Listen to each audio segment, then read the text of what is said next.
എല്ലാവർക്കും നമസ്കാരം. 2016 Kerala state film award എനിക്ക് സമ്മാനിച്ച കേരള ഗവൺമെന്റിനും അതിനായിട്ട് എന്നെ തിരഞ്ഞെടുത്ത ജൂറിയിലെ എല്ലാ അംഗങ്ങൾക്കും എന്റെ നന്ദി ഞാൻ അറിയിക്കുന്നു. കൂടാതെ എന്റെ പടത്തിന്റെ പ്രൊഡ്യൂസർ ശ്രീ പ്രേം സാറ്, പിന്നെ എന്റെ ഡയറക്ടർ മിസ്റ്റർ രാജീവ് രവി, അദ്ദേഹത്തിന്റെ ഫുൾ ടീമിനും ഞാൻ എന്റെ നന്ദി അറിയിക്കുന്നതാണ്.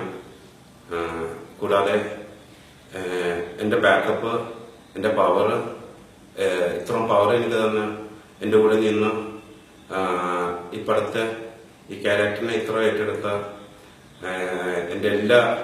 എന്റെ ജനങ്ങൾക്കും എന്റെ ഹൃദയം നിറഞ്ഞ നന്ദി ഞാൻ അറിയിക്കുന്നു. എല്ലാവർക്കും നന്ദി, നമസ്കാരം.